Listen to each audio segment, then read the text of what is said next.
Hello पिलाମାନେ କେମିତି ଅଛ ସବୁ? ଭଲରେ ଅଛ ନା? ସେମିତି ଭଲରେ ଥାଅ। ଆଉ ପଢ଼ାପଢ଼ି କେମିତି ଚାଲିଛି ସବୁ? ଭଲରେ ଚାଲିଛି ନା? ପଢ଼ା ଜାରି ରଖ। ତ ଆମେ ଏଇନେ ତମର ଉସ୍ତାର କିଛି ସର୍ଟ କୋଶ୍ଚିନ୍ ଗଢ଼ଉଛୁ। ତାପରେ ଆମେ ମଡ଼ର୍ଣ୍ଣ ଏବିସି TBW ହେରିକା ଗଢ଼େଇକି ସାରିବାକୁ ଟ୍ରାଏ କରିବୁ। ଆଉ ତମେମାନେ ଏଗୁରା ବୁଝିବା ସାଙ୍ଗରେ ବହି ଟପିକ୍ ବି ବୁଝିଥାଅ। କାରଣ ଖାଲି ମଡ଼ର୍ଣ୍ଣ ଏବିସି TBW ଦେଖିଦେଲେ ହେବନି। ତମେ ମେନ୍ ହେଉଛି ତମେ ହେଉଛି ଓଡ଼ିଆ ହେଉ ଇଂଲିଶ ହେଉ ଏମାନଙ୍କର ମେନ୍ ଟର୍ମ ମାନେ ଯେଉଁଟା ତା ବିଷୟର ସାରାଂଶ ସେଗୁଟାକୁ ବୁଝିଗଲେ ତମେ ଯେକୌଣସି ସର୍ଟ ବହିଲେ ବି ଲେଖିପାରିବ, ଲଙ୍ଗ୍ ବହିଲେ ବି ଲେଖିପାରିବ। ତ ଆଗ ତମେ ସମସ୍ତେ MBD ହେଉ କିମ୍ବା ସାର୍ଙ୍କଠୁ ହେଉ ଯାହାଠୁ ହେଉ ପଚାରିକି ତ ତମେ ଟ୍ରାଏ କରୁଛ ଯେମିତି ବୁଝିପାରିବ ତ ଥିମ୍ଟା କ'ଣ। ତାପରେ ତମେ ଜାଣିପାରିବ ନା ଏଇଟା ସର୍ଟ ଲେଖିଲେ ଲେଖି ହେବ କି ନାହିଁ, ଆଉ ଲଙ୍ଗ୍ ଲେଖିଲେ ଲେଖି ହେବ କି ନାହିଁ। ଆଉ ବାକି ରହିଲା ସର୍ଟ ଟାଇପ୍ କଥା ଚିନ୍ତା କରନି, ସେଇଟା ଆମେ ଗଢ଼େଇକି ସାରିବା। ଆଉ ବାଦ ବି ଯଦି ତମର କିଛି ଡାଉଟ୍ ରହୁଛି ତାହେଲେ ତମର ହ୍ୱାଟ୍ସଆପ୍ ଗ୍ରୁପ୍ ଗୋଟେ ଖୋଲା ଅଛି, ସେଥିରେ ତମେ ଡାଉଟ୍ ପଚାରିପାରିବ। ତ ଆମେ ପୂର୍ବ କୋଶ୍ଚିନ୍ 20 ନମ୍ବର ଯାଏଁ ଡିସ୍କସନ୍ କରିଦେଇଥିଲେ। ଆଜି 21 ନମ୍ବର ଡିସ୍କସନ୍ କରିବା। ଯିବା first କୋଶ୍ଚିନ୍କୁ। Question number 21. To produce dash coal, coke, furnace oil are burned. ମାନେ କୋଇଲା, କୋକ୍ ଆଉ ଫର୍ନାସ୍ ତେଲ ଜଳାଇଲେ କ'ଣ ନିର୍ଗତ ହୁଏ? ତାପରେ ଦେଖିଦେବା କୋଇଲା ହେରିକା ଜଳା ହୁଏ, ଇଟା ଭାଟି ଯେତେବେଳେ ପଡ଼େ କୋଇଲା ହେରିକା ଜଳା ହୁଏ ସବୁ। ତ ଏରା ସବୁ ଜଳାଇଲା ବେଳେ କ'ଣ ନିର୍ଗତ ହୋଇଥାଏ? ଅପସନ୍ ଏ ସ୍ମୋକ୍ ଧୂଆଁ, ଅପସନ୍ ବି ରେଡ଼ିଏସନ୍ ବିକିରଣ, ଅପସନ୍ ସି ହିଟ୍ କି ଅପସନ୍ ଡି ଷ୍ଟେମ୍ ମାନେ ଧୂଳି। ତ ଫର୍ନେସ୍ ଅଏଲ୍, କୋକ୍ ଏରା ସବୁ ଜାଳୁଛେ, ଏଥିରୁ କ'ଣ ସବୁ ନିର୍ଗତ ହେଉଛି? ନା ଏଥିରୁ ଅଧିକ ପରିମାଣରେ ଧୂଳି ନିର୍ଗତ ହେଉଛି।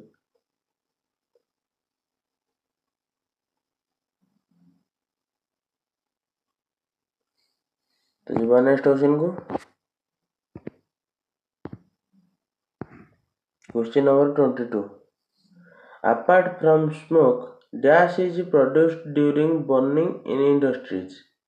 ମାନେ ଶିଳ୍ପମାନଙ୍କର ଯେଉଁ ଜଳନ ସମୟରେ ଧୂଆଁ ବ୍ୟତୀତ ଆଉ କ'ଣ ସବୁ ନିର୍ଗତ ହୋଇଥାଏ? ଯେତେବେଳେ ଶିଳ୍ପମାନେ ସବୁ ଶିଳ୍ପରେ କାରଖାନା ଯେଉଁତକ ସେ ସବୁ ଯାକ ତ କାରଖାନାରେ ଯାହା ଗୋଟେ ଜାଳାଜାଳି କରୁଥିବେ, ତ ସେ ଜାଳାଜାଳି ଟାଇପ୍ରେ ଧୂଆଁଟା ଗୋଟେ ତ ବାହାରିଥାଏ। ସେ କେମିତି ନା ଉପରେ ଚିମିନି ଗୋଟେ ଲଗେଇଥାନ୍ତି, ସେ ଚିମିନି ସାହାଯ୍ୟରେ ଛାଡ଼ି ଦେଇଥାନ୍ତି ବହୁତ ଉପରକୁ। ତ ଧୂଆଁଟା ପଳାଏ ଚିମିନି ତ ଗୋଟେ ଜିନିଷ ଧୂଆଁ ବାହାରେ। ଧୂଆଁ ସାଙ୍ଗରେ ଆଉ କ'ଣ ତା ସାଙ୍ଗରେ ବାହାରିଥାଏ? ଦେଖିବ ଆଉ କ'ଣ ବାହାରିଥାଏ? ଅପସନ୍ ଏ ଲିଟର ମାନେ ଯେଉଁ ୱେଷ୍ଟ ମ୍ୟାଟେରିଆଲ୍ ଯେଉଁଟା କଥା କହୁଛୁ ମାନେ ଅଦରକାରୀ ପଦାର୍ଥ ଯେଉଁଗୁଡ଼ା।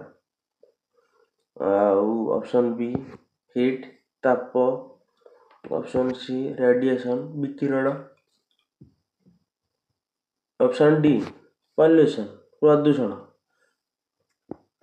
ତ ଯେତେବେଳେ ଆମେ ଦେଖୁଛେ ଶିଳ୍ପ ହେରିକା କ୍ଷେତ୍ରରେ ସେଥିରେ ଧୂଆଁ ବ୍ୟତୀତ ଆଉ କ'ଣ ବାହାରିଥାଏ? ଧୂଆଁ ବ୍ୟତୀତ ହିଟ୍ ତାପ ଯେଉଁ ସେଗୁଡ଼ା ବାହାରିଥାଏ।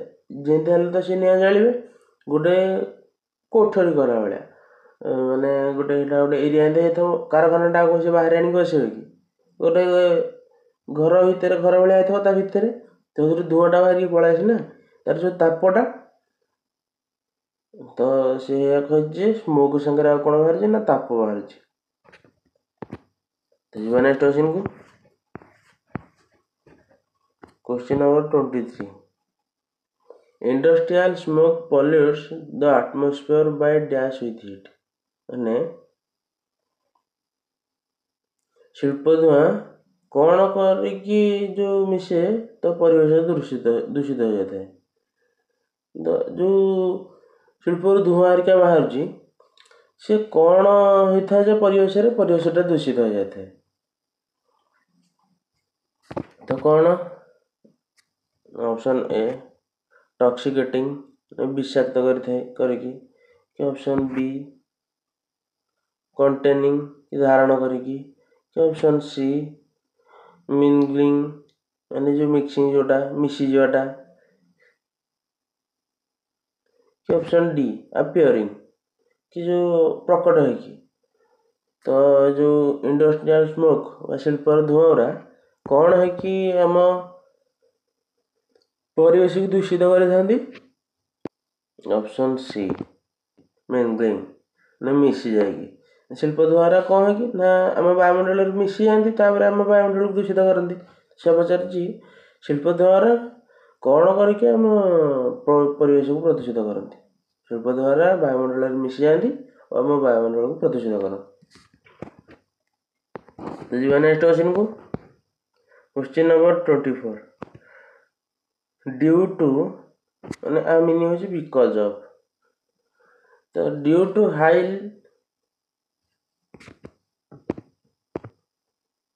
poisonous gases as smoke and dust particle our dash are severely affected माने अत्यधिक विषाक्त गैस कि जो बाहर आमर आस माने पाउंसटा कि स्मोक जो धुआं हाथ बाहर कि डस्ट पार्टिकल जो धूलिकणा हरिका सब बाहर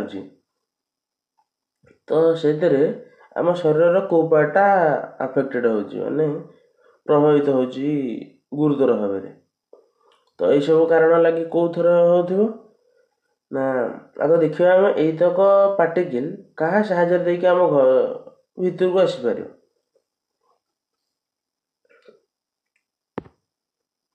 ऑप्शन ए हार्ट हार्ट को तो blood circulation Hepburn brain brain तो किसी काम ना कारण ये ऑक्सीजन जहाँ जीव प्यूरीफाए हो सारापर ब्लड रे कि आमर लिभर रे भी तो किसी गैस काम नहीं तो गैस काम कौटी ना लंग्स फुसफुस तो आम जो फुसफुस रहा आम प्रश्वास ने से गोटा जाकि आम केवल आम बॉडी की दरकार ऑक्सीजन से ऑक्सीजन रखिकी बाकी सब छाड़ी दे बाहर को तो से कामटा किए कर लंग्स तो सदा जो आम नवा ये सब धूलिकणा गैस पॉइजनस गैस गुरा आउ धूलिकणा पाउंस धुआं एगुरा सब आम नवा तो धीरे धीरे आमर कौन हम ना लंग्सटा डैमेज हो से गुटाक आमर से पचार कौन ये कौन सब गुरुतर भाव प्रभावित होता है ना आम फुसफुसटा। तो जी नेक्स्ट क्वेश्चन को in the recent year a large number of industries can be located in urban town areas and dash areas माने वर्तमान वर्ष बहुत सहरांचल जो शिल्प गुरा बहुत सहर अंचल आ कौ अंचल रही शिल्प जो हूँ से पचार प्रायतः सहर अंचल रही जाऊँगी आ बाकी कौटी शिल्प रोचे अधिक ना माने से पचार सहरांचल शिल्प रोचे आउ कौटी शिल्प अधिक रोचे ऑप्शन ए सिटी एरिया सहरांचल सेटा अधे सहरांचल ऑप्शन बी ओपन प्लेसेस खोला स्थान रे ऑप्शन सी रूरल एरियाज जो ग्रामांचल जोरा option D semi village areas अर्ध ग्राम अंचल तो कौ मैंने कौथे अबिका रोज सहरांचल को छाड़देले ना रूरल एरियाज ग्रामांचल कारण लोकंर चाहिदा एत बढ़ीगलानी जे खाली सहरांचल नुह प्राय ग्रामांचल भी केते शिल्प हेलानी शिल्प ना भी तुम एरिया तुम देखी लुगा कल हरिका सब घरे आहरी एमती अनेक जिन अच्छी ग्रामांचल भी शिल्प गढ़ी उठिला आम वायुमंडल भी धीरे धीरे दूषित होगा जाऊँगी। तो नेक्स्ट क्वेश्चन को amounts of smoke and ash are discharge from dash से कहे କୋଉଥିରୁ ବହୁତ ଧୂଆଁ ଆଉ ପାଉଁଶ ନିର୍ଗତ ହୋଇଥାଏ? ମାନେ କୋଉ କାରଖାନାରୁ ଅଧିକ ପରିମାଣରେ ଧୂଆଁ ବାହାରିଥାଏ, ପାଉଁଶ ମଧ୍ୟ ବାହାରିଥାଏ, ଆଉ ସେ ଆମ ବାୟୁମଣ୍ଡଳକୁ ଅଧିକ ଦୂଷିତ ମଧ୍ୟ କରିଥାଏ। ତ ଏଇଟା କୋଉ କାରଖାନାରୁ? ଅପସନ୍ ଏ ସିମେଣ୍ଟ ଇଣ୍ଡଷ୍ଟ୍ରି ମାନେ ସିମେଣ୍ଟ ଶିଳ୍ପ। Option B thermal power station ତାପଜ ବିଦ୍ୟୁତ କେନ୍ଦ୍ର। ଅପସନ୍ ସି ଷ୍ଟିଲ୍ ଇଣ୍ଡଷ୍ଟ୍ରିଜ କି ଇସ୍ପାତର ଯେଉଁ ଶିଳ୍ପ। କି ଅପସନ୍ ଡି ଓର ପ୍ରୋସେସିଂ ଇଣ୍ଡଷ୍ଟ୍ରିଜ ଖଣିଜ ପ୍ରକ୍ରିୟା ଶିଳ୍ପ, ଖଣିଜକୁ ଯେଉଁ ଶୋଧନ କରାଯାଉଛି ସେଇ ଶିଳ୍ପ। ତ କୋଉଠି ପିଲାମାନେ?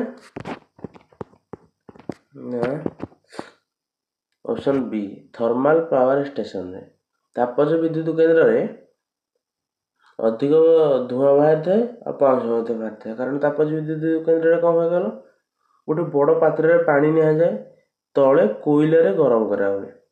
ସେ ପାଣିଟାରୁ ତାପରେ ସେଇଥିରୁ ପାଣିଟାରୁ ଗୋଟେ ସରୁଆ ପାଇପ୍ ଦେଇକି ଯାଇଥିବ, ସେଇଟା ହେଇକି ଟର୍ବାଇନ୍ ମୁହଁରେ କନେକ୍ସନ୍ ହେଇଥିବ।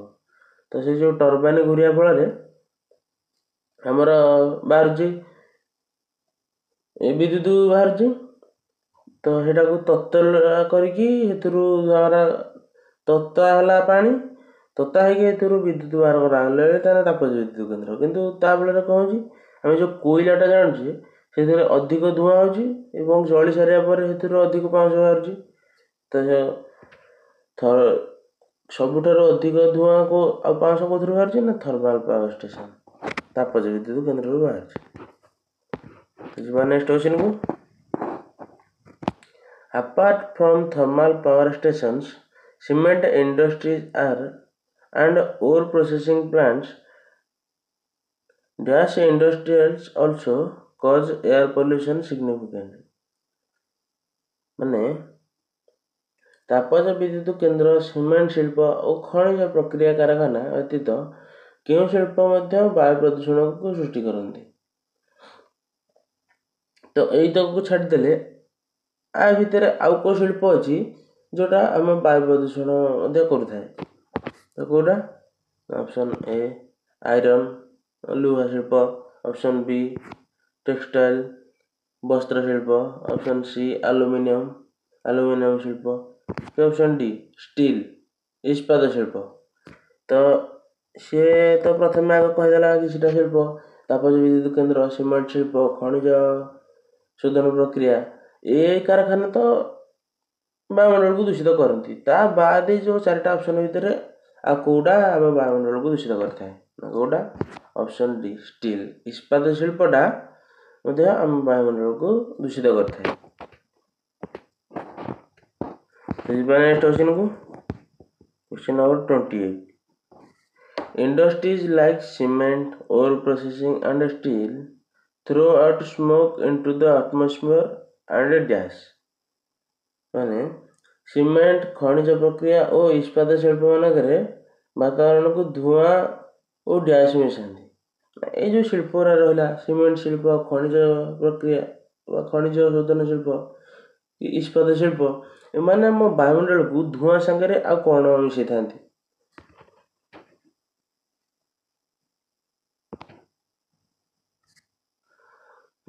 କ'ଣ ମିଶାଇଥାନ୍ତି? ଅପସନ୍ ଏ ଆଶ୍ ପାଉଁଶ। ଅପସନ୍ ବି ଡଷ୍ଟ ପାର୍ଟିକିଲ୍ ମାନେ ଧୂଳିକଣା। ଅପସନ୍ ସି ଟକ୍ସିକ୍ ଫ୍ୟୁମ୍ସ ମାନେ ବିଷାକ୍ତ ଧୂଆଁ। କି ଅପସନ୍ ଡି ପଏଜନସ୍ ଗ୍ୟାସେସ୍ ବିଷାକ୍ତ ଗ୍ୟାସ୍। ତ ଖାଲି ତ ଧୂଆଁ ମିଶାଇଥାନ୍ତି, ତ କେଉଁ ଧୂଆଁ ମିଶାଇଥାନ୍ତି? କେଉଁ ଧୂଆଁ? ଅପସନ୍ ସି ଟକ୍ସିକ୍ ଫ୍ୟୁମ୍ସ ମାନେ ଖାଲି ଧୂଆଁ ନୁହଁ, ବିଷାକ୍ତ ଧୂଆଁ ଗୋଟେ ସେ ଆମ ବାୟୁମଣ୍ଡଳକୁ ଛାଡ଼ିଥାନ୍ତି। ସେଇଥିପାଇଁ ତ ଆମ ବାୟୁମଣ୍ଡଳ ଦୂଷିତ ହେଇ ଚାଲିଛି। ତ ସେ ଆମ ବାୟୁମଣ୍ଡଳକୁ ବିଷାକ୍ତ ଧୂଆଁଟା ଛାଡ଼ିଥାନ୍ତି। ଆଉ ଯେଉଁମାନେ ଦିଲ୍ଲୀ ହେରିକାରେ ଦେଖୁଥିବ, ପ୍ରାୟ ସେଠାରେ ଲୋକ ଫିଲ୍ଟର ମାସ୍କ ପିନ୍ଧିକି ବୁଲୁଛନ୍ତି। କ'ଣ ପାଇଁ? ନା ତାଙ୍କର ସେଇ ଏରିଆରେ ଏତେ ଇଣ୍ଡଷ୍ଟ୍ରି ହେଇଯାଇଛି ଯେ ତାଙ୍କର ଗୋଟେ ନର୍ମାଲ ଲୋକ ଫିଲ୍ଟର ମାସ୍କ ନ ପିନ୍ଧିଲେ ସେ ବାହାରକୁ ଗଲେ ତାର ଫୁସ୍ଫୁସ୍ ଜନିତ ରୋଗ ଜଲ୍ଦି ହେଇଯିବ। ତ ଭାବୁଥାଅ ତାଙ୍କ ଏରିଆରେ କେତେ ପରିମାଣରେ ବାୟୁ ପ୍ରଦୂଷଣ। ଆମ ଅଞ୍ଚଳରେ ଏତେ ହେଇନି, କିନ୍ତୁ ଯଦି ଆମେ ଏହାକୁ ଟିକେ ସାବଧାନତାର ସହିତ ନ ଚଳିବା ତାହେଲେ ଆମ ଅଞ୍ଚଳରେ ବି ହେଇଯିବ। ଯିବା ନେକ୍ସଟ କ୍ୱେଶ୍ଚନକୁ। Question number 29. Industrial smoke and dash are equally responsible for air pollution. ମାନେ ଶିଳ୍ପ ଧୂଆଁ ଓ କ'ଣ ବାୟୁ ପ୍ରଦୂଷଣ ପାଇଁ ସମାନ ଦାୟୀ? ଗୋଟେ ତ ରହିଲା ଶିଳ୍ପର ଯେଉଁ ତକ ବାହାରୁଛି, ସେରା ତ ବାୟୁ ପ୍ରଦୂଷଣ ଲାଗି ଗୋଟେ କାରଣ ହେଲା। ତ ସେ ପଚାରୁଛି ଏଇ ଅପସନ୍ ଭିତରୁ ଆଉ କ'ଣଟେ ରହିଲା ଆମ ବାୟୁ ପ୍ରଦୂଷଣ, ସିଏ ବି ସମାନ ଭାବରେ ଦାୟୀ। ମାନେ ଶିଳ୍ପ ଧୂଆଁ ଯେତିକି ଦାୟୀ, ଆମ ଏଇ ଉତ୍ତର ଯେଉଁଟା ବାହାରିବ ସିଏ ବି ସେତିକି ଦାୟୀ। ତ କ'ଣଟେ? ଅପସନ୍ ଏ ଟକ୍ସିକ୍ ଫ୍ୟୁମ୍ସ, ବିଷାକ୍ତ ଧୂଆଁ। ଅପସନ୍ ବି ପାଉଁଶ ଆସେସ୍, କି ଅପସନ୍ ସି ଡଷ୍ଟ ପାର୍ଟିକେଲ୍ସ, ଧୂଳିକଣା, କି ଅପସନ୍ ଡି ଅଟୋମୋବାଇଲ୍ ଏକ୍ସଜଷ୍ଟ, ମାନେ ଯେଉଁ ଯାନବାହନର ଧୂଆଁଟା।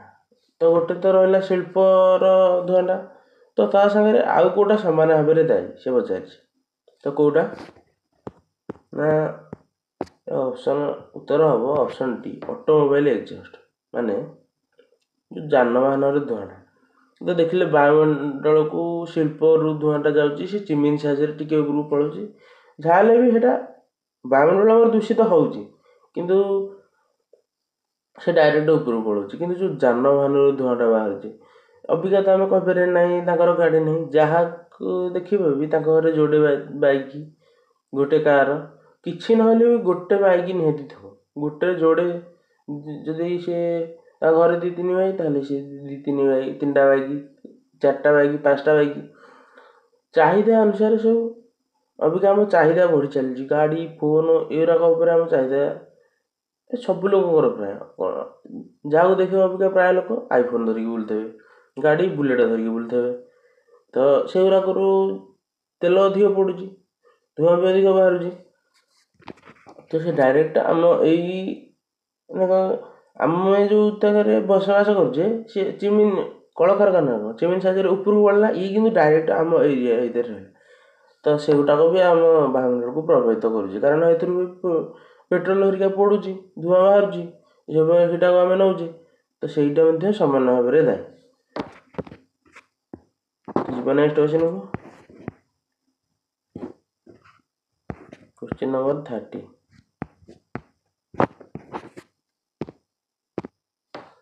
Question number 30.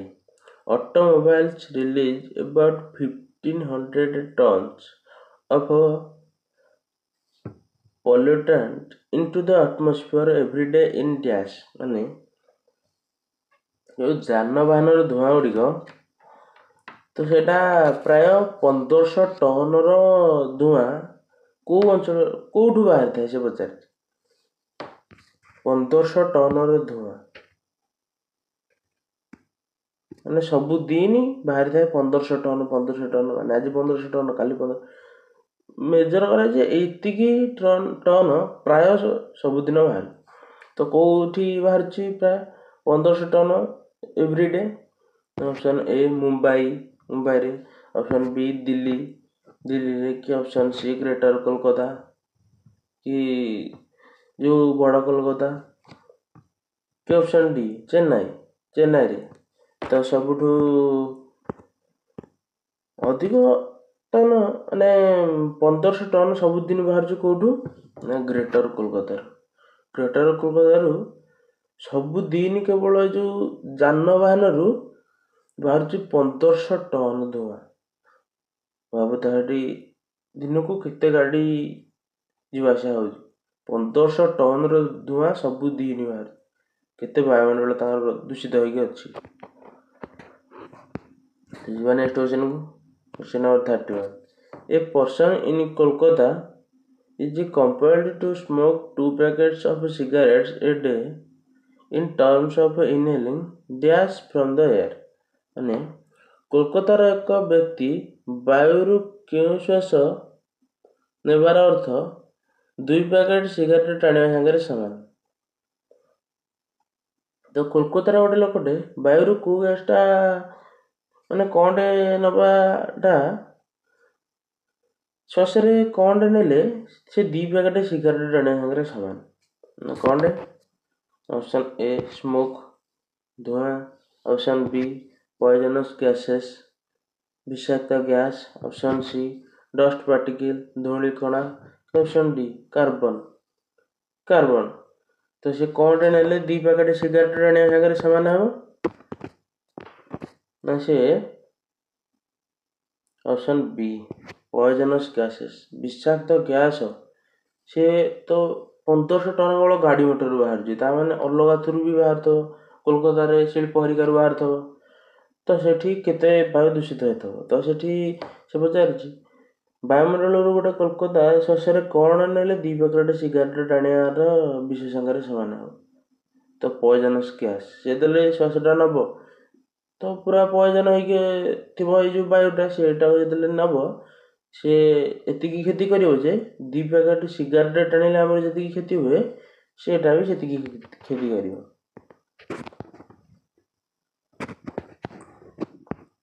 Question number 32. The number of vehicles on the road is increasing to meet the demands of a dash. ମାନେ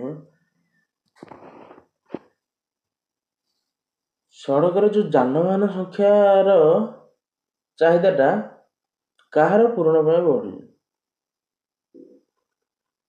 ମାନେ କ'ଣ ହେଉଛି ଯେ ଯାନବାହନର ସଂଖ୍ୟା ଏତେ ବଢ଼ୁଛି, କ'ଣ କେଉଁଥିପାଇଁ? Option A an exploding population. Exploding meaningଟା ହେଉଛି ହାଇଲି ରାଇଜିଂ, ମାନେ ବଢ଼ୁଥିବା ଜନସଂଖ୍ୟା ଲାଗି। ଅପସନ୍ ବି ମ୍ୟାନୁଫ୍ୟାକ୍ଚରିଂ କମ୍ପାନିଜ୍, ମାନେ ଉତ୍ପାଦନକାରୀ କମ୍ପାନୀ ଗୁଡ଼ା। କି ଅପସନ୍ ସି ଏକ୍ସାଇଟେଡ୍ ୟୁଥ୍, ଉତ୍ସାହିତ ଯୁବକମାନଙ୍କ ପାଇଁ। କି ଅପସନ୍ ଡି ଇଣ୍ଡଷ୍ଟ୍ରିଆଲ ସୋସାଇଟି, ଶିଳ୍ପର ମୁଖ୍ୟ ସମାଜ ପାଇଁ। ତ କେଉଁଥିପାଇଁ ରୋଡ଼ରେ ଯାନବାହନ ଗୁଡ଼ା ବଢ଼ି ଚାଲିଛି?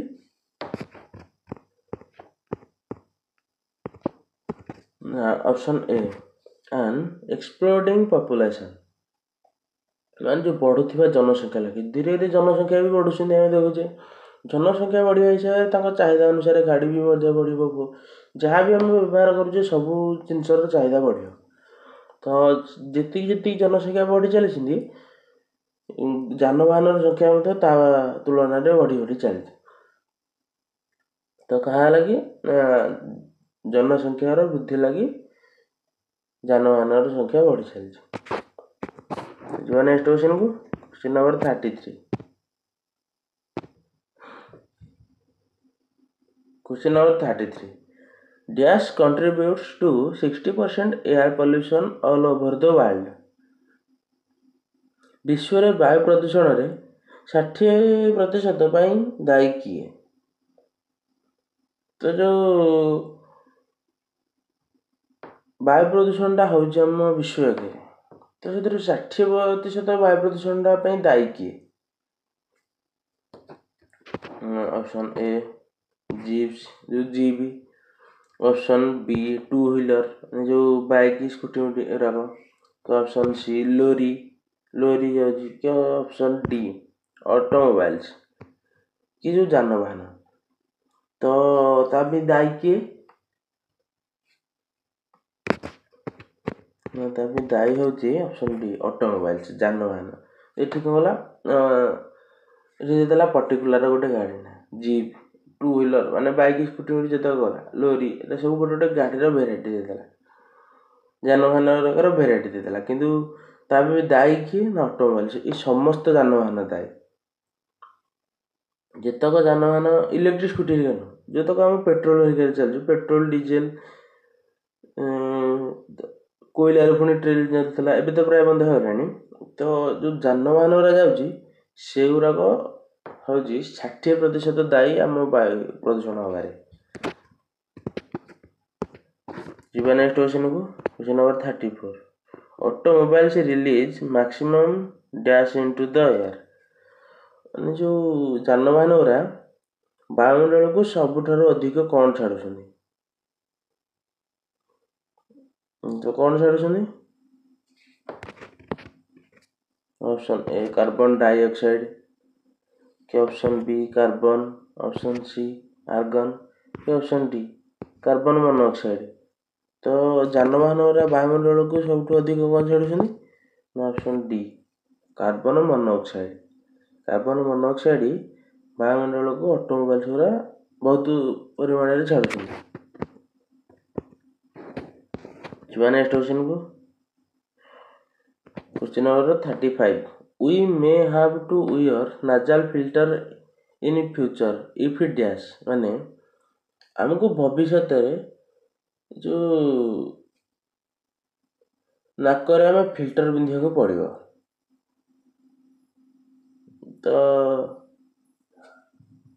कौन हेले आम भविष्य नाकरे मास्क पिंधिकी फिल्टर मास्क पिंधिकी बुलिया पड़ो।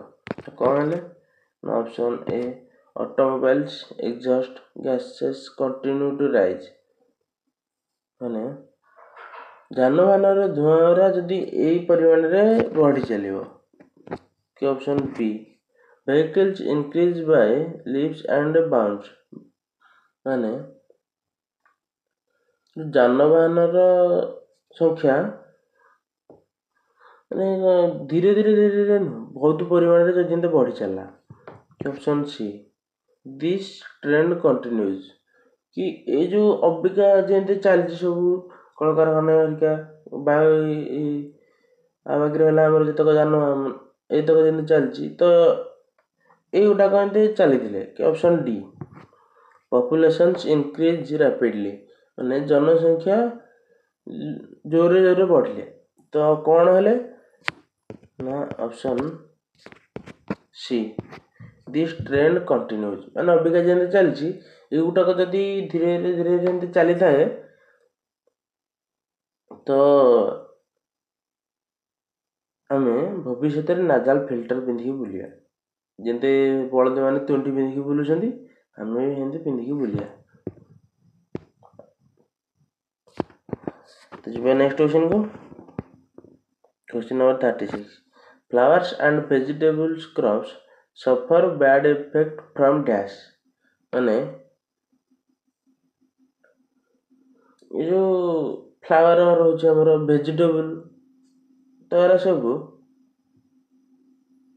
को धुआरे बेसी परिमाण रे इफेक्ट होछन कोथरे। ऑप्शन ए पॉल्यूशन प्रदूषण रो, ऑप्शन बी कार्बन मोनोऑक्साइड कि कार्बन मोनोऑक्साइड रो, कि ऑप्शन सी कार एग्जॉस्ट माने जानर धुआं, कि ऑप्शन डी इंडस्ट्रियल एसेस माने जो इंडस्ट्री रो बाहर धुआं। तो वेजिटेबल और फ्लावर्स ये जोड़ा को कहा लगी अधिक परिमाण में इफेक्ट होछन। तो ऑप्शन कहीदेली ए तुम उत्तर कमेंट कर। तो यार उत्तर कौन हम तुमको कौन लगुच मु पर वीडियो यार उत्तर निश्चिंत कहबी। तो तुम कमेंट कर यार उत्तर कौन हम बोली। तो क्लास टी केमती लगला भल लगला ना। तो आपर जो तक क्वेश्चन अच्छे आम पर वीडियो डिस्कसन करदे। तुम मैंने के व्यस्त होनी पिला आम ट्राए करूँ निश्चिंत सबू टॉपिक तुम कवर कर लगी। बाकी तुम किंतु सब क्लास कर, क्लास न कले तुम अधार बुझीपर। तो तुम जदि सर्ट क्वेश्चन गुरा पढ़ी पढ़ी जदि तुम विषय थीम टा बुझीगल ताल तुम लंग क्वेश्चन आराम से लिखिदब। जब तुम लंग क्वेश्चन टा भलरे बुझीगल ताल तुम सर्ट क्वेश्चन ही लिखिदब। तो रही पिला देखा वीडियो रे। जय जगन्नाथ।